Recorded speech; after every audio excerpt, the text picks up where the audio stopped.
Hello friends, welcome back to my YouTube channel. कैसे हैं आप सब? I hope all are you well.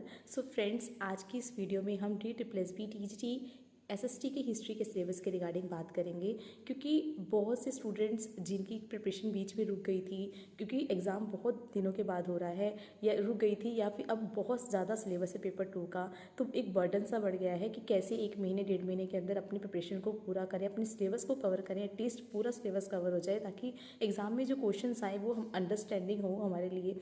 तो देखिए, अभी जितना टाइम बचा है उतने टाइम में भी पॉसिबल है कि पार्ट 2 जो पेपर 2 है उसका सिलेबस कवर किया जा सके, क्योंकि पहले के टाइम देखा गया प्रीवियस एग्ज़ाम्स में DSSB ने कभी भी कोई भी सिलेबस नहीं दिया था, बट अभी वाले एग्ज़ाम्स में टेंटेटिव सिलेबस मिला हुआ है, उसके अकॉर्डिंग ही पेपर 2 की प्रिपरेशन करनी है। तो एक फिक्स प्रॉपर हमें एक सिलेबस मिल चुका है, हम बाकी अदर रिसोर्सेज की तरफ हमें नहीं जाना है, सिर्फ उन्हीं टॉपिक्स को अच्छे से और ब्रीफली पढ़ना है।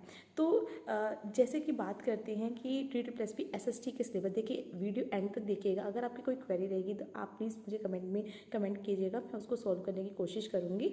तो DSSB की पहले हिस्ट्री के सिलेबस के बारे में अगर बात करें, जो टेंटेटिव सिलेबस हमें मिला हुआ है वो सिलेबस में हमें सिर्फ और सिर्फ NCERT की बुक्स को ही फॉलो करना है। इसके अलावा कोई भी बुक आपको फॉलो नहीं करना है, क्योंकि DSSB के एग्ज़ाम में NCERT की लाइन टू लाइन क्वेश्चंस पूछ लिए जाते हैं। मोस्टली सारा जो टेस्ट होते हैं क्वेश्चंस वो NCERT बेस्ड ही होते हैं। ठीक है, ये प्रीवियस ईयर के एग्ज़ाम्स जो हुए हैं उनके क्वेश्चन पेपर को एनालाइज करके ही बोला जा रहा है कि एग्ज़ाम्स जो आते हैं वो NCERT की बुक से ही आते हैं, और टॉपिक भी मोस्टली NCERT की बुक से ही मिले हुए हैं, जो टेंटेटिव सिलेबस अभी मिला हुआ है। ठीक है, तो वीडियो को एंड तक देखिएगा। अगर आपको वीडियो अच्छी लगे तो लाइक कीजिएगा एंड सब्सक्राइब कीजिएगा मेरे चैनल को। सो बात करते हैं, आपको स्क्रीन पर इसका सिलेबस आपको शो हो रहा होगा। पहले उस सिलेबस से आप, हिस्ट्री का सिलेबस है, ये टॉपिक से आप गो थ्रू हो जाइए। ठीक है, उसके बाद हम बात करते हैं 1 to 1 ये सिलेबस ये टॉपिक जो है आपको कौन से चैप्टर से मिलेंगे। तो फर्स्ट पहले हम कंटेम्प्रेरी वर्ल्ड जो है उसके बारे में बात करते हैं। उसमें इंडस्ट्रियल रेवोल्यूशन का चैप्टर है। इंडस्ट्रियल रेवोल्यूशन का चैप्टर आपको क्लास 10th का चैप्टर नंबर 4 है। ठीक है, ये हिंदी में इस चैप्टर का नाम है औद्योगिक क्रांति। इस चैप्टर ये मिलेगा आपको क्लास 10 चैप्टर नंबर 4, और क्लास 11th में भी आपको ये इंडस्ट्रियल रेवोल्यूशन का एक चैप्टर है, आप उसमें से ले सकते हैं। देखिए, हिंदी और इंग्लिश मीडियम की बुक्स में चैप्टर आगे पीछे हैं, तो इसलिए मैं क्लास 11 इसका चैप्टर नेम नहीं, नंबर नहीं बता रही हूँ, तो आप इसको क्लास 11 की बुक में से देख लीजिएगा।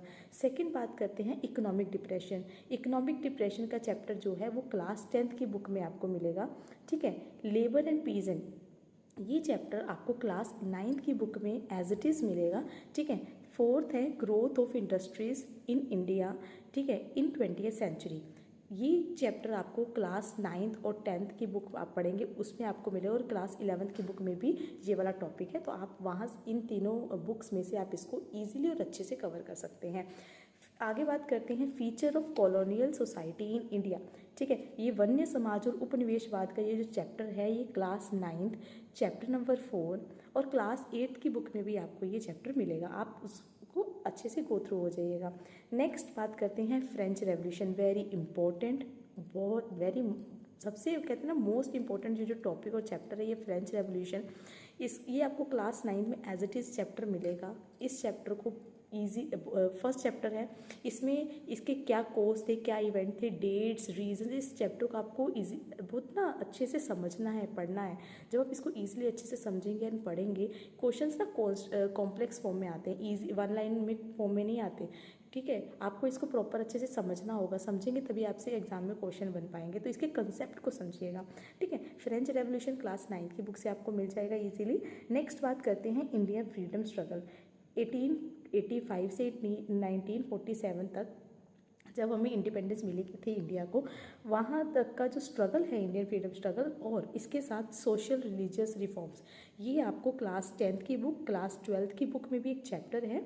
ठीक है, और क्लास 10th की बुक में चैप्टर नंबर 11 आप कर लीजिएगा, वहीं से आपको कवर हो जाएगा। अगर आपको और इसको ब्रीफ में पढ़ना है तो एक लूसेंट की बुक में भी ये टॉपिक है, आप वहाँ से इसको पढ़ सकते हैं, तो ईजिली आपका ये चैप्टर कंप्लीट कवर हो जाएगा। और ये बहुत ज़्यादा क्वेश्चंस इस पूछे जाते हैं। देखिए अगर आपने ये चैप्टर कर लिए ना तो इस चैप्टर में से आपके जीके में भी क्वेश्चन बनेंगे, आपके सब्जेक्ट जो है पेपर 2 उसमें भी क्वेश्चन बनेंगे, तो आप दोनों के लिए बेनिफिशियल आपके लिए हो जाएगा। ठीक है, नेक्स्ट बात करते हैं रशियन रेवोल्यूशन। रशियन रेवोल्यूशन आपको क्लास 9 की बुक में से ईजिली मिल जाएगा। ठीक है, देखिए यहाँ पे क्लास 9, 10th, 11th, 12th की जो NCERT बुक्स है ना, सारे टॉपिक्स उन्हीं बुक्स में से हैं। कहीं और किसी भी बुक को आपको फॉलो नहीं करना है, इन्हीं बुक को फॉलो कीजिए। 1 to 1 लाइन को आपको पढ़ना है। ठीक है, नेक्स्ट बात करते हैं राइज ऑफ सोशलिज्म। ये आपको क्लास 9 चैप्टर नंबर 2 ईजिली मिल जाएगा, वहाँ से आप इसको पढ़ सकते हैं। नेक्स्ट है फिलोसफी ऑफ कार्ल मार्क्स। ये आपको क्लास 9th में है, थोड़ा सा कम में दे रखा है, पहले आप इतना पढ़िए, इतने क्योंकि टाइम बहुत कम है, इतना पढ़िए।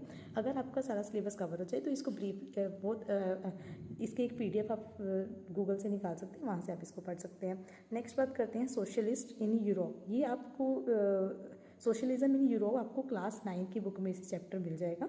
नेक्स्ट है rise of fascism in Italy and Germany. ये क्लास 9th और क्लास 10th की बुक में आपको ईजिली मिल जाएगा। नेक्स्ट बात करते हैं एस्टैब्लिशमेंट ऑफ UN। ये यूनाइटेड नेशन का एस्टैब्लिशमेंट जो है, ठीक है, ये आपको क्लास 10th की पॉलिटी की बुक चैप्टर नंबर 4 है, वहाँ से मिल जाएगा। और ल्यूसन की बुक में भी ये टॉपिक है, आप उसके इंडेक्स पढ़ेंगे ल्यूसन की बुक का ना, उसमें से आप देख लीजिएगा। तो ये था DSSB SST का हिस्ट्री का सिलेबस। देखिए सारे टॉपिक्स जो हैं वो सारे NCERT से हैं। NCERT के अलावा कोई बुक आप नहीं लेना है आपको। इनको करने के बाद आप MCQs की प्रैक्टिस करेंगे, सारे क्वेश्चंस इजीली आपके होने लग जाएंगे और आपको एक कॉन्फिडेंस भी आएगा। ठीक है, देखिए अब नेक्स्ट अगर आपको ये वीडियो हेल्पफुल लगेगी तो मैं ज्योग्राफी और पॉलिटी की एक नेक्स्ट वीडियो बना दूंगी, क्योंकि अगर सब सारे ज्योग्राफी हिस्ट्री पॉलिटी की अगर वीडियो बनाती तो बहुत लंबी हो जाती। तो मैंने अभी इस वीडियो में हिस्ट्री का ही टॉपिक्स रखे हैं। अगर आपको ये वीडियो अच्छी लगे देन प्लीज़ कमेंट में कि नेक्स्ट वीडियो में बनाओ ज्योग्राफी की या पॉलिटी की, ताकि आपके सारे टॉपिक्स जो है आपको कहाँ कौन से चैप्टर से मिलेंगे वो आपको पता चल जाए। सो आई होप आपको ये वीडियो अच्छी लगी होगी। अगर आपको मेरी वीडियो अच्छी लगी देन लाइक कीजिए एंड सब्सक्राइब कीजिए मेरे चैनल को, और अगर कोई भी क्वेरी है तो मुझे कमेंट कीजिए। Thank you.